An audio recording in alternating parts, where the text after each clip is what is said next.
So just to begin with an introduction to Anthony. Anthony was born in Port of Spain in Trinidad and now lives in Edinburgh, which is where we met when I was a chaplain in the University of Edinburgh.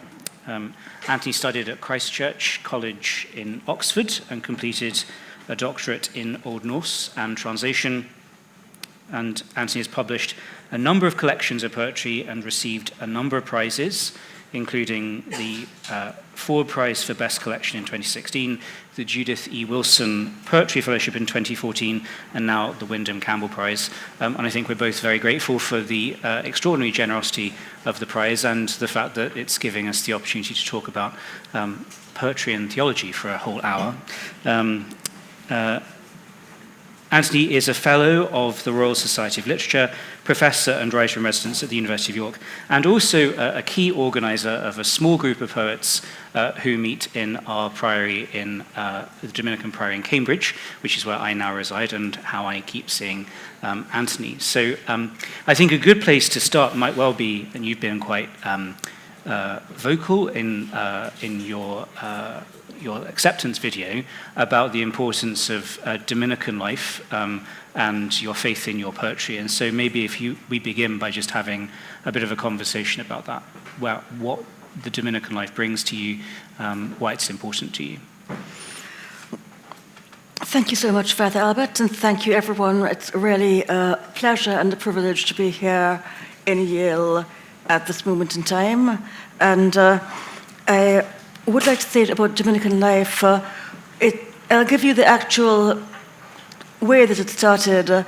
When I was born into an Orthodox Hindu family in the Indian diaspora of Trinidad, a small island in the Caribbean, which is extremely close to Venezuela. It's about 7 kilometers off the coast of Venezuela, 10.5 to 11.5 degrees latitude above the equator. But in that island, my mother was educated at a Dominican prep school, and she and I were both educated at the same convent school later, which was run by the Sisters of St. Joseph of Cluny, a French order.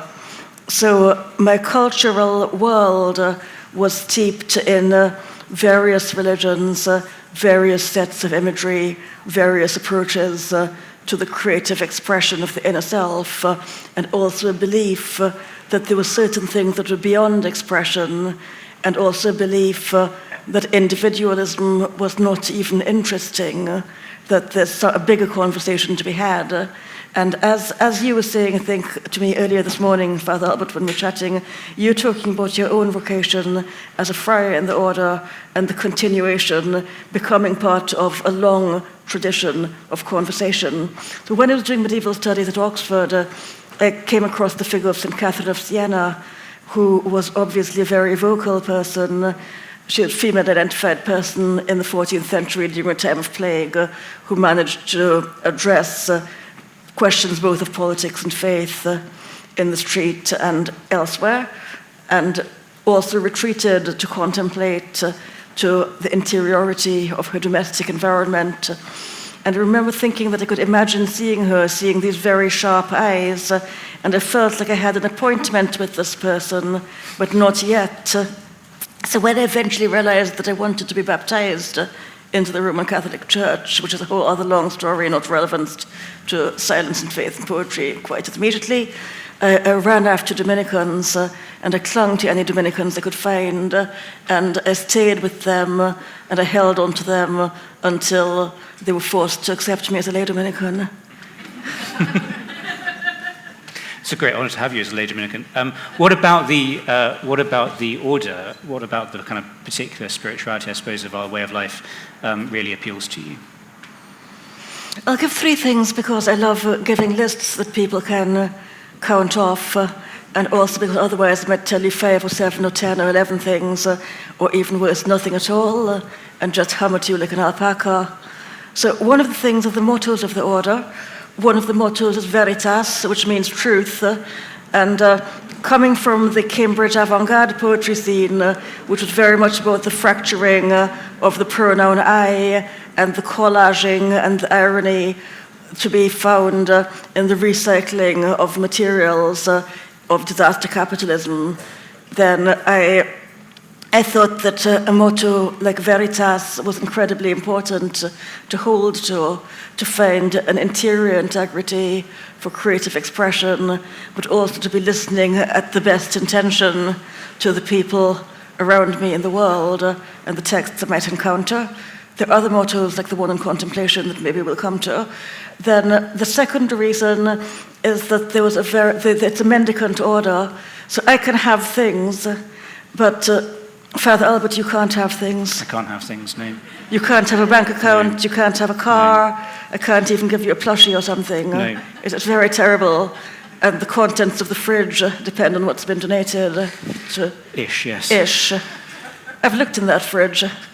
And I hugely admired that because there's a kind of serendipity and an openness, which means there isn't an insulating distance. There's an incorporation of the random into the texture of daily life, and there's very immediate joy you've found. So you don't have to celebrate over a gigantic cake with people bursting out of it singing. You can celebrate over nearly nothing at all, because nearly nothing is something. And then the third reason is just the music, really. The music is very, very beautiful. The tradition of Dominican chant, if we run out of things to say, then we might sing to you, but also you sing something, Father Albert, about Dominican life and the importance of singing poetry. Yeah, I think one of the things that people probably don't think of when they think of Dominican life or religious life in general, things that monks and friars do, is that we stop 4 or sometimes 5 times a day and sing poetry at each other. Which means that poetry is kind of part of the life of the order, the Psalms in particular, but also other parts of the scriptures, other poetic parts of the scriptures, so that those kinds of texts are kind of inbuilt into our daily life, which has a whole really importance of listening to each other, and you've spoken quite a lot in our conversations, and also in your video about listening to other people, and that's a kind of essential part of Dominican life. I suppose we've been talking a little bit about Dominicans, and it's maybe a good thing to give you a kind of introduction to Dominicans, who we are. We're a 13th century foundation founded in the south of France by St. Dominic, and we were founded to combat a particular problem in the south of France, a problematic idea in the south of France, Albigensianism, radical dualism, which saw the created order as evil. Sorry, Father Albert, could you just unpack that for a moment? What do you mean by seeing the created order as evil?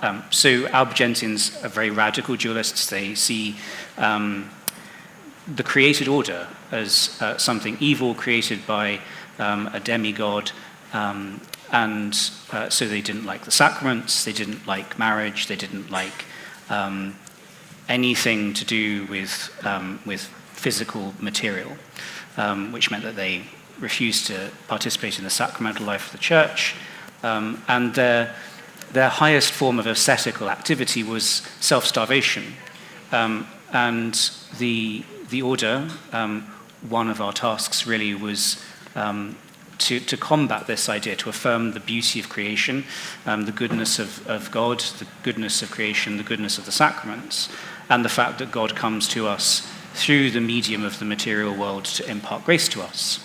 So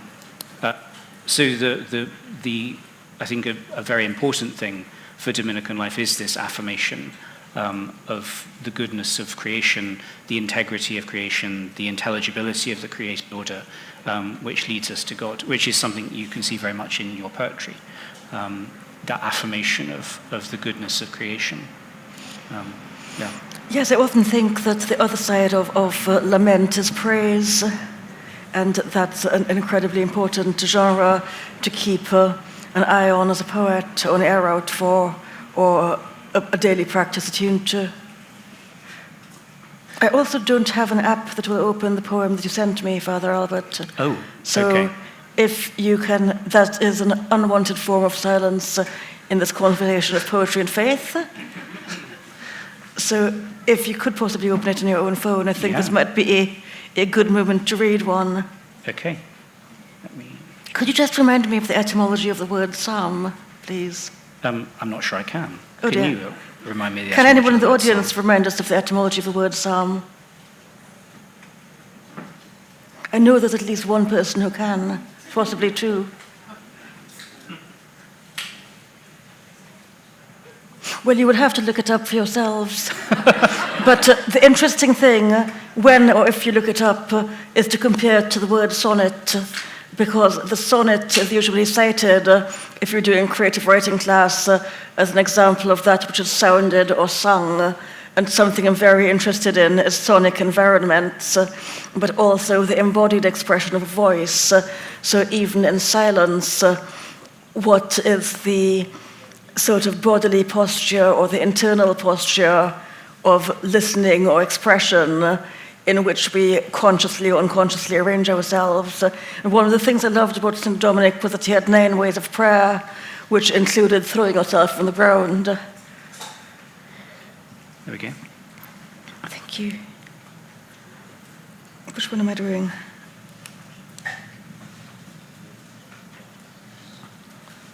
I'm not doing that. So, this is not actually based on a psalm. I'm doing a series of poems which are based mostly on psalms, but also on some other texts on what in the Christian tradition can be called the Old Testament. In these I use both repetition or refrains, but also erasure, and by erasing words or letters from the text, which one could do as an arbitrary procedure, but I do after a process of contemplating the text non-analytically, then I create a sort of new words and lines that come out of it, and unfortunately I'm not being able to project it. This one's called "The Keyhole is Roaring." The keyhole is roaring. Horse and rider he has cast into the sea. They were uncontrollable in their management of me. They deadbolt knowledge iron-hooved, I pace and crave. With wisdom I identify and keep space to carve. Horse and rider he has cast into the sea. Horse and rider he has cast into the sea. For a house, a ship moored on a hill. Ill with giving gifts, great ones will treat you ill. Sure someone somewhere else will treat you well. Horse and rider he has cast into the sea. The stab of a red azalea lingers in those rooms. Vintage show tunes and tomato sandwiches in these. Who watches from the chair between the panels, out from stones? Horse and rider he has cast into the sea. Horse and rider he has cast into the sea.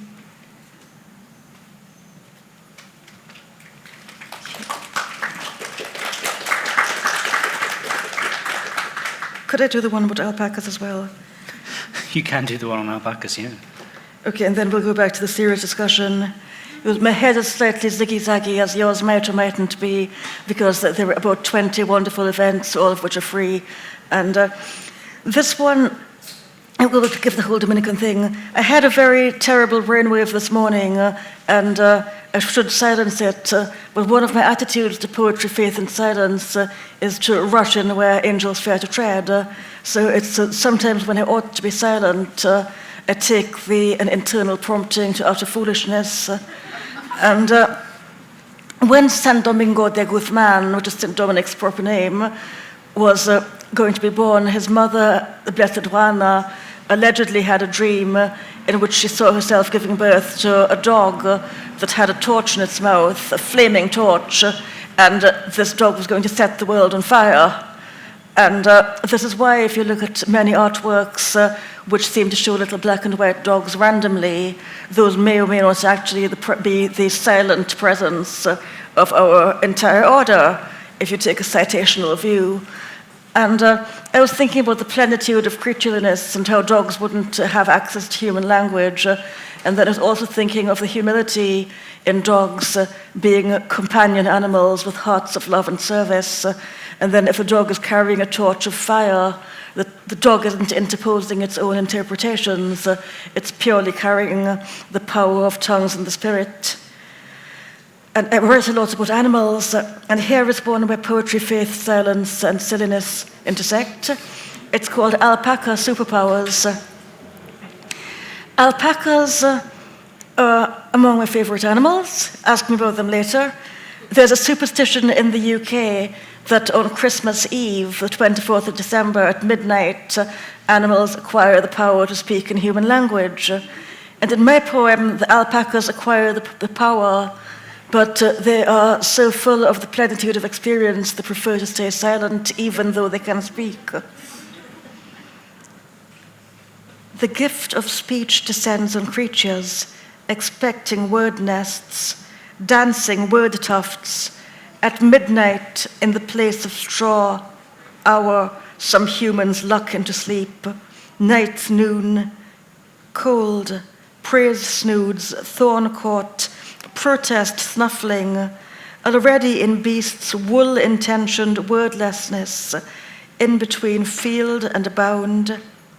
Yet the gift of speech descends. A star turn, they're unembarrassed. Time has made a word puddle, dripping and spangling, for things with lifetimes of afterthought. Silent, the alpacas, one and few and many, inscrutable, converge. Word gifted, they choose silence. It is in their way of pacing, placing love. Thank you.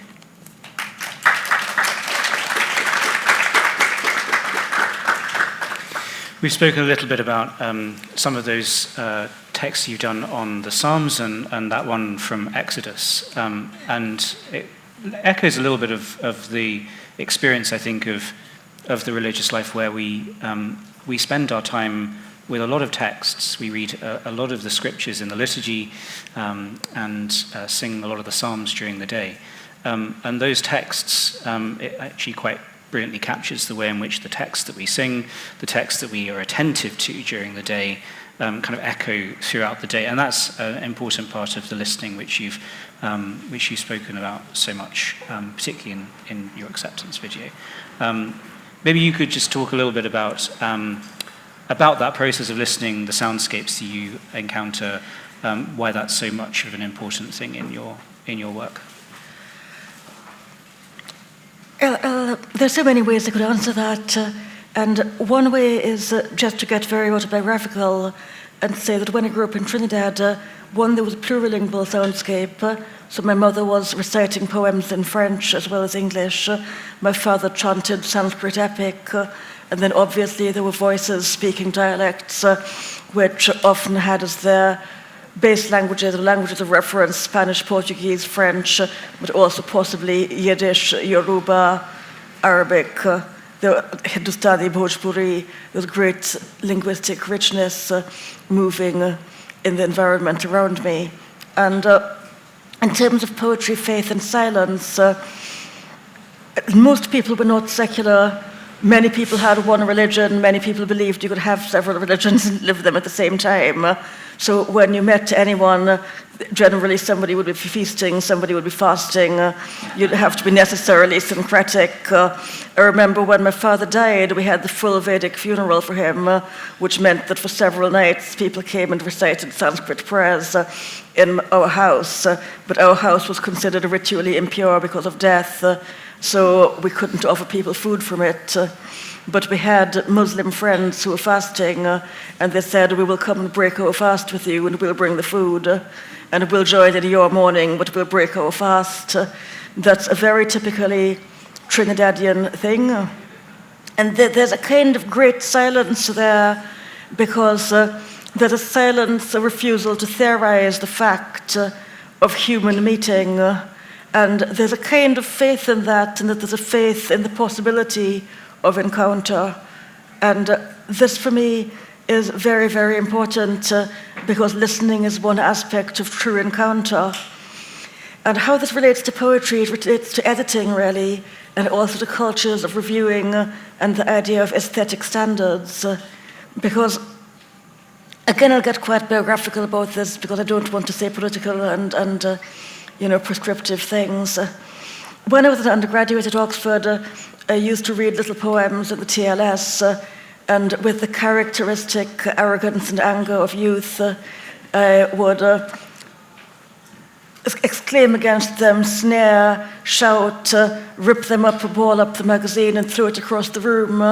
And even if nobody was there, I would denounce the editors, whom I didn't know and didn't imagine as real human people, as only picking poems that could fit in the page layout left over from the criticism they obviously took more seriously, and that they were all well-behaved poems. They were poems you could translate. There was one recognizable voice, and people had a relatively restricted frame of reference. You know, if they did go to the supermarket, they wouldn't be thrown out by the security guard, basically. They weren't having that kind of life that went into the poems. And I started thinking I wasn't interested in this. And also, if I looked into my head, it was deeply untrue of the world I wanted to reflect in my writing, which was a messy world, and a world of many voices and experiences. And I want there to be an editorial and reviews culture where people can understand wider frames of reference and zigzagging changes between register and code. I don't want poems that are well-behaved, poems that are inherently normative. And in some ways, the most politically biased poem, or the most overtly political poem to me, would be a woodland lyric where nobody's afraid of being shot in the woods. There are no traps in the woods are clean. It's not toxic for you to forage. The person is able-bodied and probably cis-heterosexual. You're not in the flight path of aircraft. Nobody is going to bomb the woods. And you're possibly in love with somebody who's not going to issue you with a non-molestation order when you publish something about them. So these are highly politicized woods, so that woodland walk love lyric poem is extremely political. And one of the things I love about the Dominican faith is that you find Dominicans everywhere and having all sorts of experiences. And as I heard you saying the other day, if you meet a Dominican, you've only met one Dominican. Yeah. And when Dominicans get together, they share extraordinary experiences. And as a poet, I'm simply like, listen to all this amazing world being refracted by people who are dedicated to truth and beauty. Yeah. I think one of the things that's very important as a Dominican is that tendency to listen to other people. I think one of the things that I was very conscious of when I entered the order about 10 years ago, it seems like a long time ago, but I spend my time around people who have been in the order for 60 years, so it's not actually as impressive as it sounds. One of the things I was very conscious of was entering into a kind of conversation. There were kind of key names in our own province, key theologians, who were just always part of the conversation, and you spend your time kind of slotting in into this ongoing conversation, which is so much part of how we just live our life. Our entire form of government is, some say democratic, I say communitarian. The entire form of Dominican government. Our entire form of Dominican government is, yes. some say democratic, I say communitarian. And it really does involve listening to other people, to being attentive to the voices of other people. It doesn't mean that you necessarily agree with them. There are certainly people I live with that I really do very much disagree with. But certainly being attentive to their voices. So that process of listening, I think, is a really important one, which we've spoken quite a lot about in terms of your work in poetry and just in how Dominican life kind of works. Turning more to the idea of silence, we've spoken quite a lot about talking, I suppose. What's the place of silence in your own life, in your life of faith? What part does silence play for you? I could give you 5 things. Okay. And then I could attempt to count them off my fingers without dropping my phone or falling off the chair. And one is to dispel the idea that silence necessarily has to do with solitude.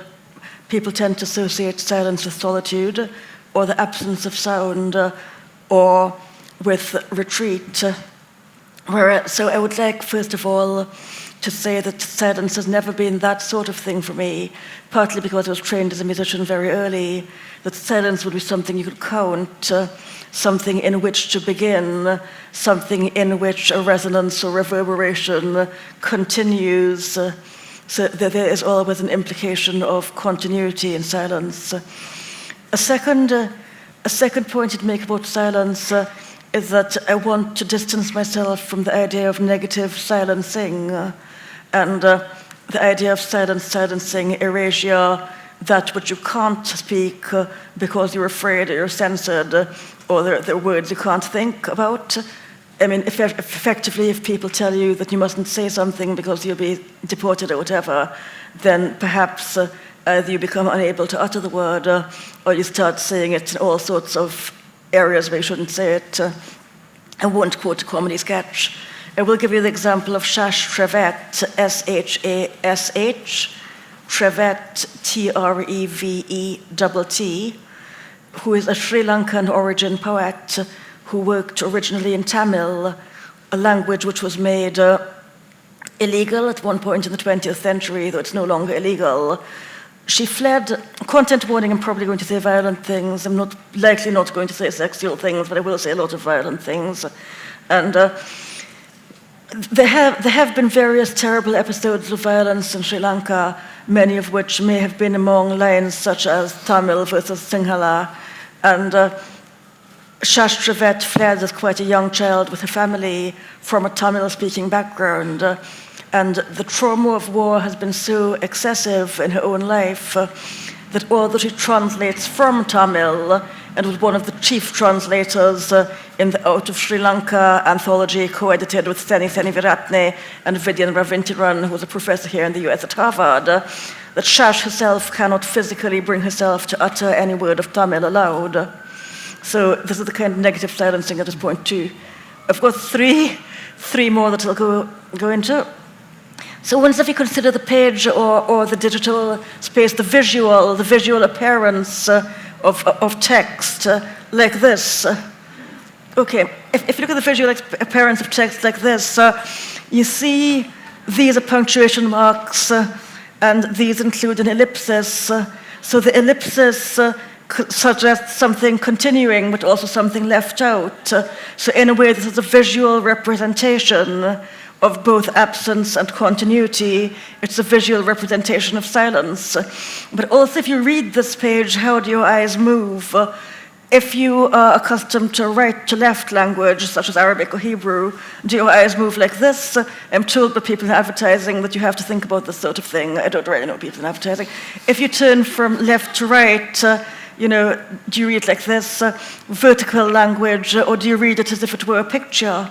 So if we're dealing with the poetic printed page or web page, how as a writer do I arrange text and spacing to disrupt conventions, because I'm all about the disruption in some ways, disrupt conventions of processing text so I can play with things like time, or I can play with attention, and I can make the poem a space of inhabitation that the reader can return to.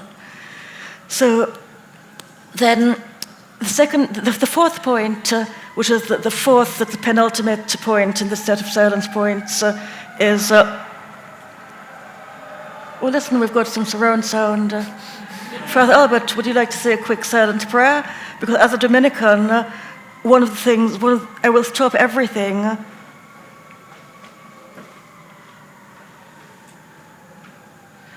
One of the things we need to do is, even if we don't talk about it, we are one in the body of Christ, and we believe as Christians that everyone is made in the image of God, and we believe that our solidarity is with the least, it's with the most vulnerable. So whoever is the most vulnerable in this situation of emergency sirens, we are currently one in the body with that person, and whatever we are talking about here, and so now this has displaced whatever my fourth point was going to be, whatever we are talking about here, the surround silence is a silence of prayer and solidarity, And we have to hold to that, whatever else we utter as academics or poets. That is the greater context now for this conversation on poetry, faith, and silence. And this is what is always happening for us as Dominicans or people of faith. I cannot say, oh dear, that has ruined the recording. Oh no, I'm going to try to tune that out. Let's concentrate on the poetry. We've got something beautiful to say. It's much more important. We've got a topic. That is the focus. That's where it's happening. That's why we need the word. And stop my street preacher manner now. Okay. The fifth thing about silence is because I can experience overwhelm. And sometimes I go into my head, this is silence's retreat. But drawing on the secular 16th century poet Sir Philip Sidney, who was writing a series of love sonnets in Italian form, which I remember like psalms, is something that is meant to be sounded or sung. Then in his first sonnet in Astrophil to Stella, which is a sequence he wrote to a woman he was in love with, he tells himself, "A fool, look in thy heart and write." So he turns inward.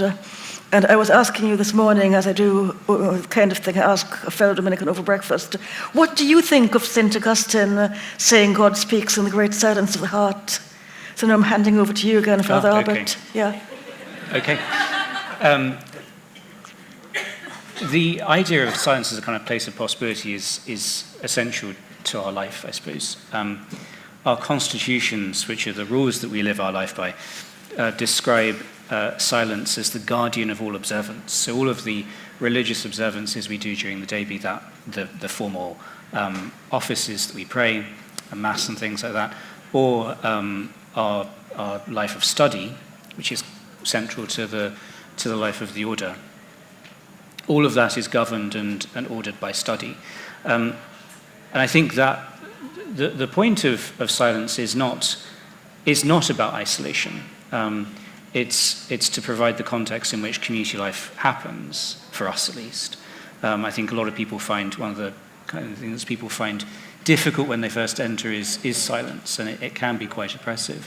It's certainly something that you have to learn to enter into. And so St. Augustine is right in the sense that God does speak in that centre of silence.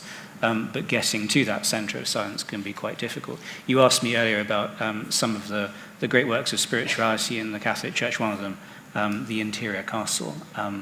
St. Teresa of Avila yeah. was a Carmelite from the 16th century? Yeah, I never really kind of got on with that. I found myself, I think, sort of stuck in some kind of back stairway of the interior castle. I never quite found my way into her way of doing the kind of into the great silence thing. But silence the point of silence is that question of possibility. I think I'm quite strange in that I think that one of my favourite days of the liturgical year is Holy Saturday, which is the day in the middle of the Easter season, after Good Friday, before the Easter Vigil, when we celebrate the resurrection, when we don't do anything except do a lot of cleaning of things in church and arranging flowers and things. But it's a day of complete silence. We don't celebrate the Mass, for example, on that day. We wait until the evening vigil to celebrate the Mass, which is the Mass of the Sunday.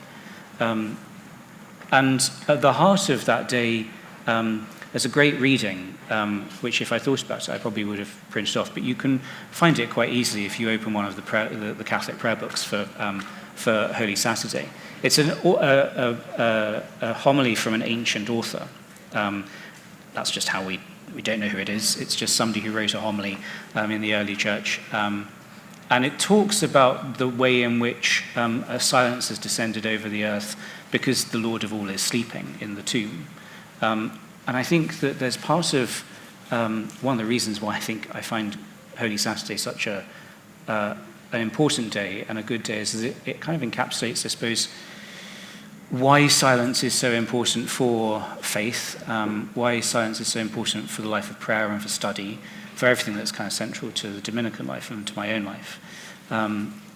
And the fact that silence is a place of possibility, that even in moments of when people have been silenced, for example, there's always the possibility of finding a voice. This is particularly important in the case of the liturgy, for example, because the liturgy provides voice to people who can't necessarily find their own voice or speak their own voice. It provides them with a way of speaking. And so there's a kind of creativity to that silent moment. Yeah, I think that's an important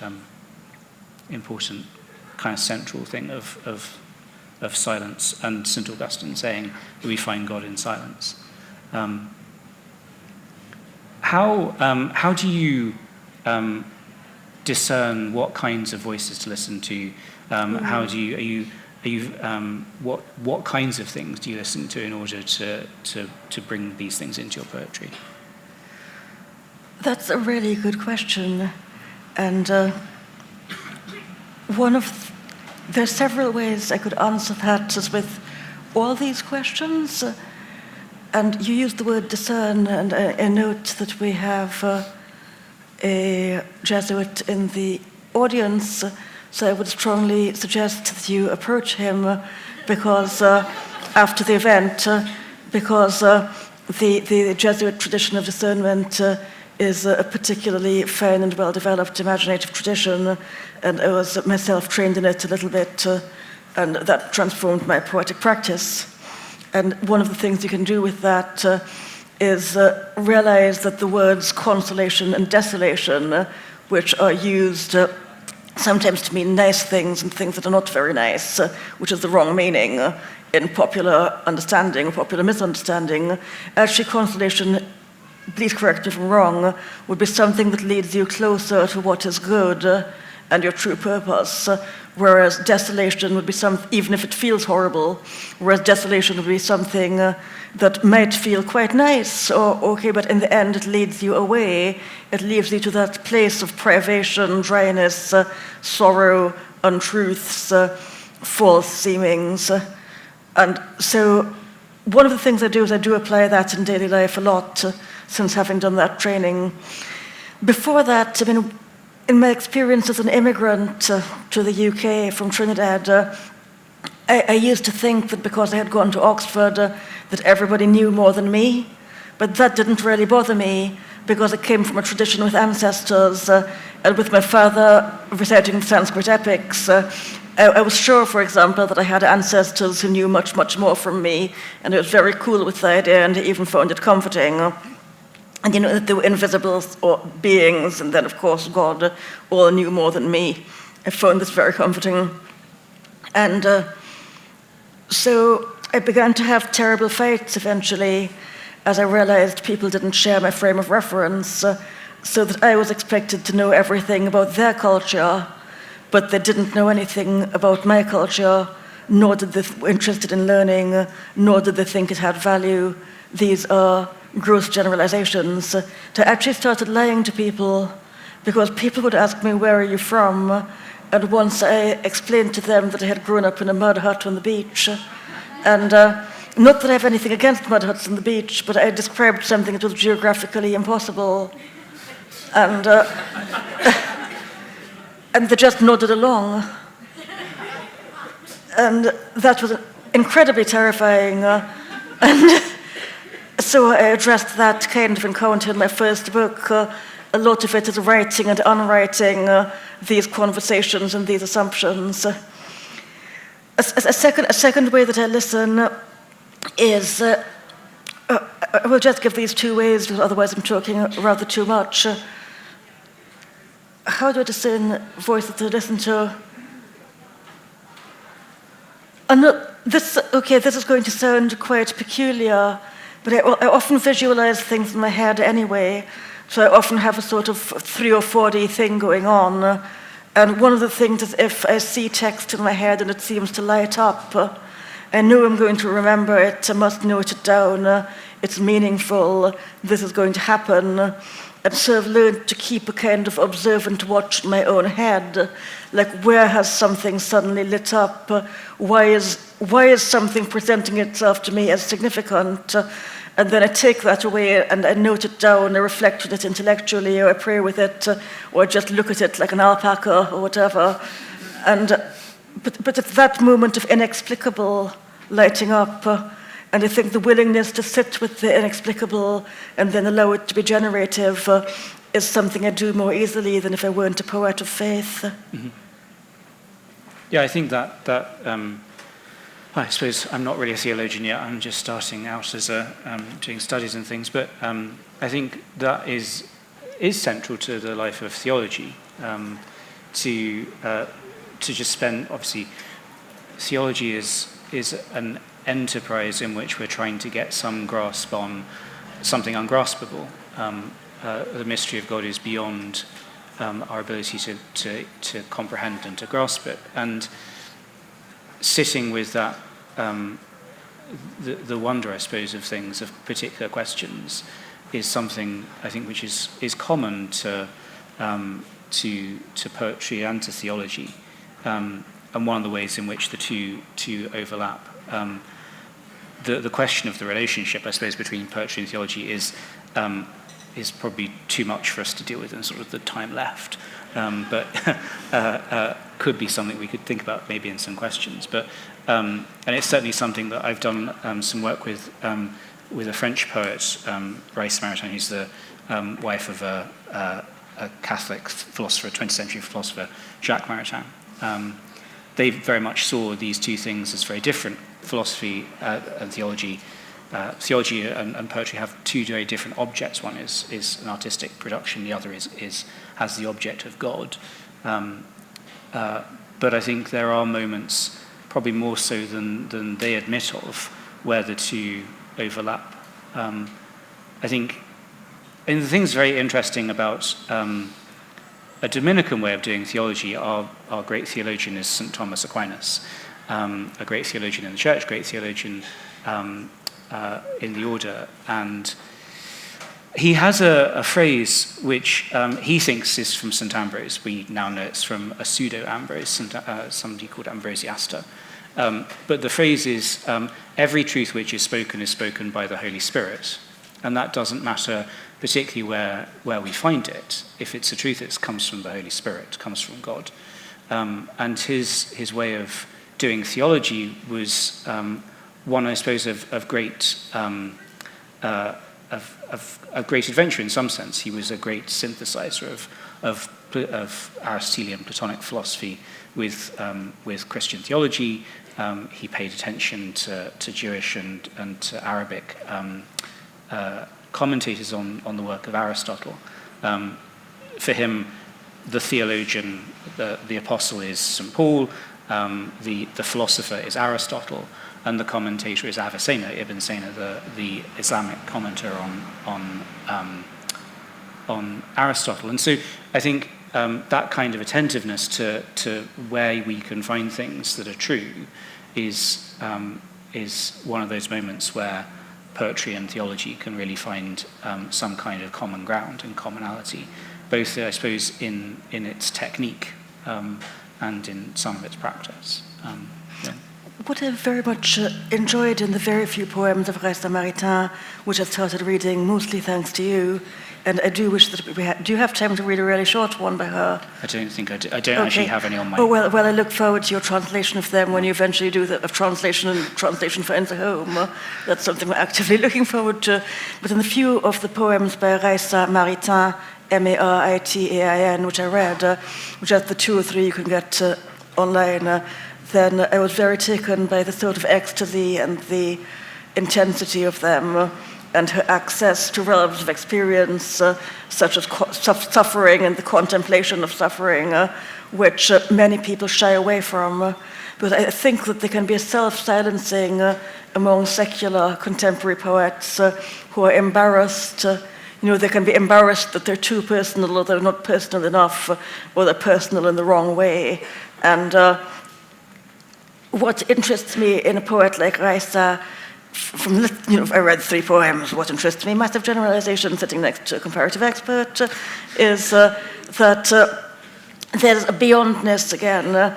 So whereas in my secular poetry days might have spoken of a failure of language, whereas with her I see the poem as surpassing language, so where the lines begin and end, or anything utterable, or the flow of sound, that something about the intensity makes nonsense of whether I could criticize of, oh, this is a cliche, this is not a cliche, here's an assonance, here's a consonance, why did she break here, or she punctuates like this in this draft, this another draft. It's a trace of an intense encounter or process, so the poem itself partakes of the nature of trace as well as utterance, and only by entering in the in-betweenness between the trace I sense and the text which is delivered to us can I really experience a thing I would call the poetry of the poem. Does that make sense? Yeah. I've just been indicated that there's a microphone for audience questions. So if there are any audience questions, then anyone? Would you like us to sing for you? We could do antiphonal chant. Oh dear, somebody said yes. We are at, which hour of the office are we at, Father Albert? Should I pause for that No, and not ask my I'm question? not going to sing because Okay. I go terribly flat. My question You sing very is actually- nicely. My question is about sound and singing. And thank you so much, Father Andrew and Dr. Capildeo, for this conversation. As you read the first poem, Horse and Rider in the Sea, and as you talked about the etymology of the psalm, to pluck or to be sung with a harp, it called to mind the late antique Mediterranean philosopher Iamblichus's On the Mysteries and on the Pythagorean Life, and the idea of incantation as having healing powers, the instruction of Pythagoras that if you incant Homer or Hesiod, it could actually have a physical transformation. I'm also thinking about the work of our colleague here, Braxton Shelley, and his discussion of the vamp in gospel music as having metaphysical properties, this repetition that brings one closer to the divine. I was wondering if you'd be willing to talk at all about the relationship between poetry and healing, or whether you've thought at all about that in your work. Thank you so much. I could answer that actually from a political point of view, which I will do just before I run away. But Father Albert, would you like to speak to the philosophical and theological points in that? Yeah, I mean, I think one of the aspects of religious life is there's a kind of penitential aspect to religious life. Boy, is there a penitential aspect to religious life! But there's also a sense of kind of putting the human person back together again. There's an idea of grace not just simply elevating our nature to a share in the divine nature, but also a way in which it heals us. And that is not just simply grace as we receive it through the sacraments, but also the processes of living the religious life, which are in some sense trying to bring this healing to us. They're trying to give us a set of processes by which we live a life that can be healing for us and healing for others. One of the things that we speak of in the Order is the way in which our communities themselves are holy preachings. So they themselves preach by being there.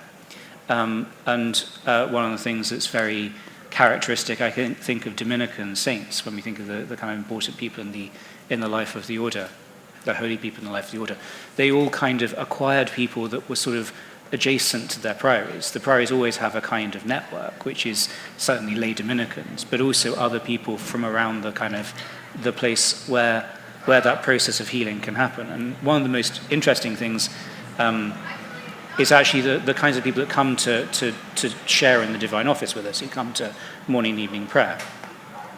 And that idea of us being a kind of center for the healing of them, for them to bring things to us, to pray for, and the kind of spiritual direction we do as well from that. So. Thank you. And Ellen, from my point of view, which is whether the relationship between poetry and healing. So poetry as therapy or poetry as therapeutic are different things, and neither of those is really particularly something that I do or practice, but there are people who do. And Fiona Sampson, S for Sierra, A-M-P, S for Sierra, O-N for November in the UK. Fiona Sampson is one of the people who has written quite a bit on poetry and or poetry as therapy. In terms of incantation, in the Sanskritic tradition my father was brought up in, each syllable of the Sanskrit alphabet has got a particular value, which is a true value and in tune with the energy of the universe.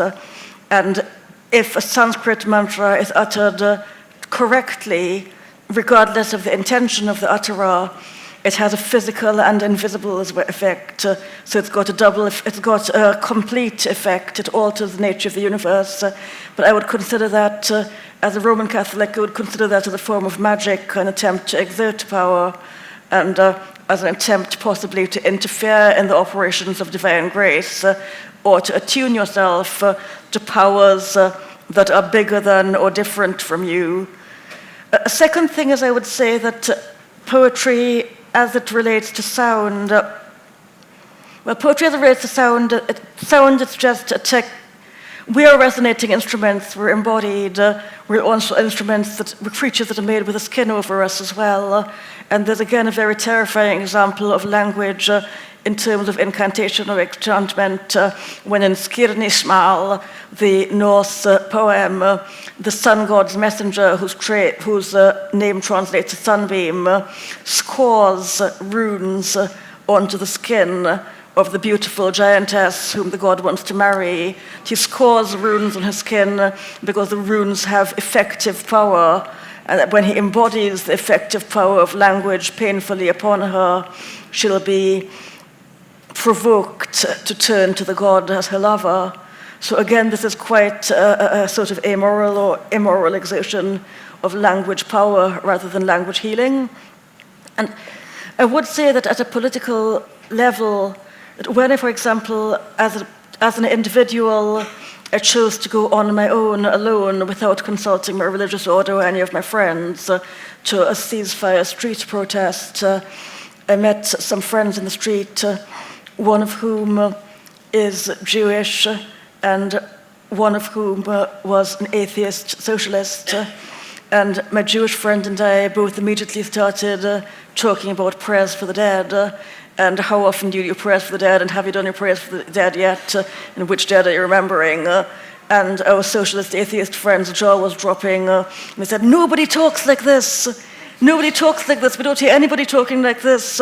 We both started to laugh and say, come to synagogue, come to church. If you hang out with us, we talk about death all the time. And that's one of the things what I find very healing, is the range of discussion when you let poetry and faith lose their boundaries. So that's where I really would find healing. So I think that moves from a political into a spiritual point.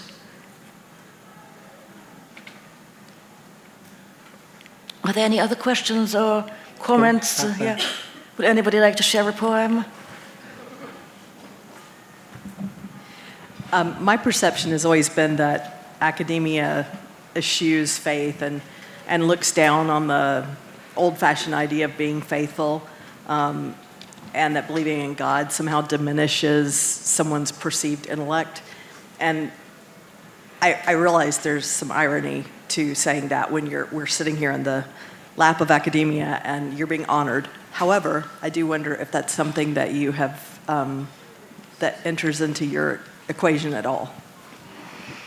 Well, I should say I've not been really much of an academic, although I did a doctorate at Oxford in Old Norse translation theory, as Father Albert said. I worked at the Oxford Dictionary for a while. I volunteered with the Oxford Rape Crisis and with the Oxfam head office.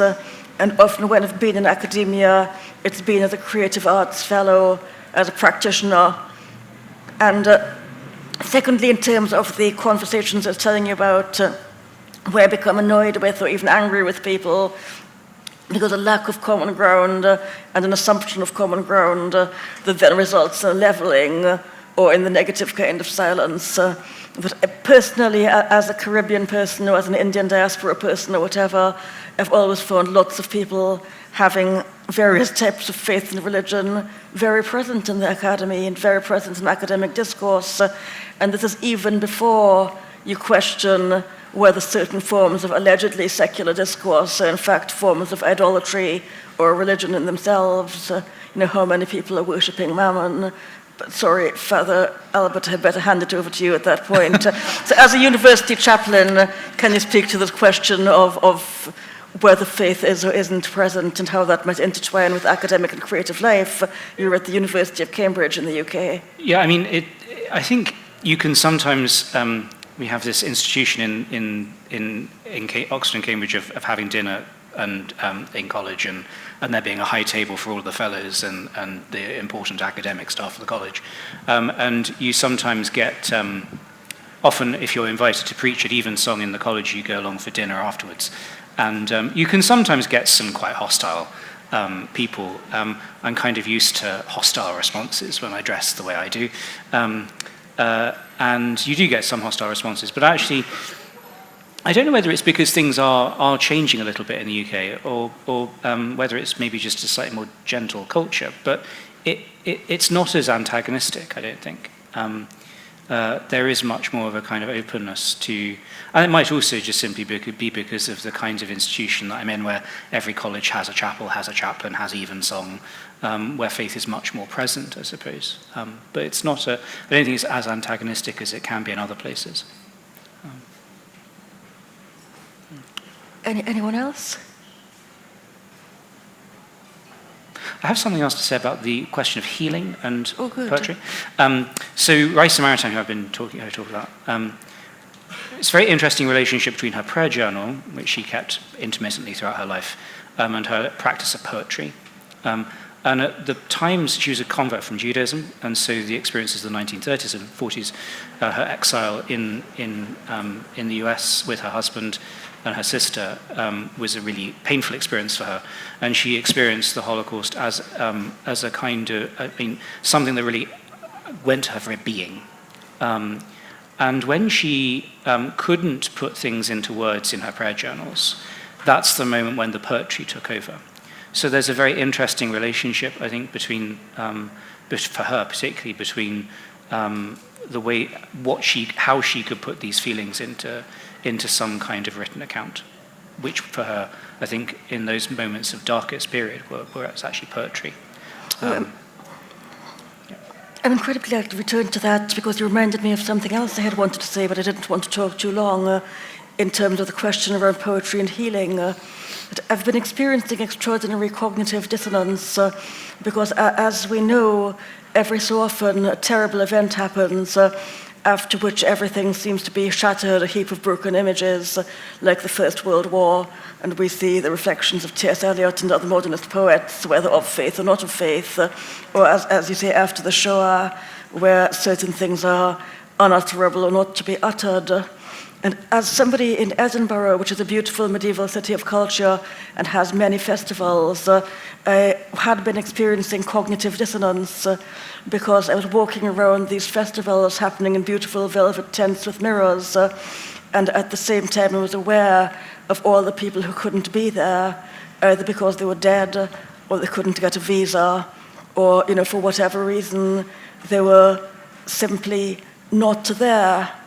And so for Comma Press, C-O-M-M-A Press, I wrote a blog about moving between different kinds of events during the same time period, and how that was doing my head in as a poet. It was cognitive dissonance, and could I find the healing in this blog, really, which would then enable me to write as a poet again, because I went to an event by Comma Press, which was platforming voices from Palestine on the stage, alongside, for example, environmental writers from Scotland. But I had also been to a separate, utterly unconvected, non-festival event to hear Father Gabriele Romanelli, who was the parish priest of the Holy Family Church in Gaza. And I knew who he was because he was the only person who came into the room where he spoke, looking incredibly joyful.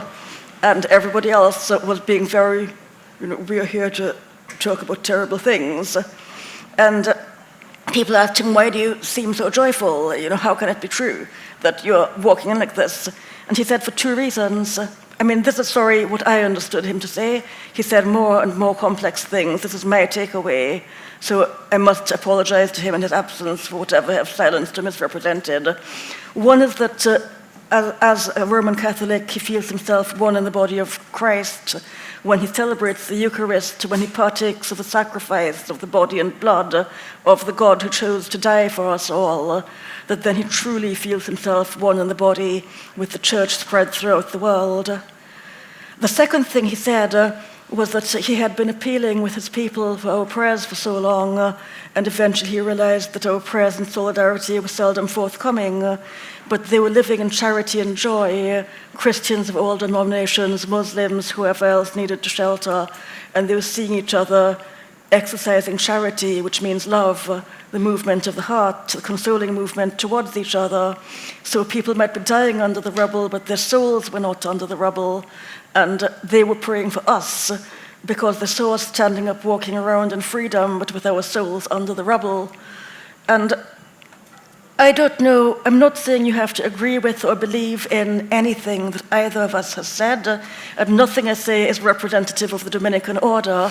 I'm here just as purely as a poetry individual, but there was something very therapeutic for me to be able to put that in a blog hosted on a publisher's website on the occasion of a literary festival in the city where I live an embodied life, receive the Eucharist and become one in the body of Christ, but also am required to perform as a poet. I have received a nod from the wing, which indicates that our time is up and I have to get on a plane to do a wedding on Saturday. So, Sorry, you get all the fun, Father. I want your job. So don't excommunicate me. Thank you very much. Thank you. Thank you.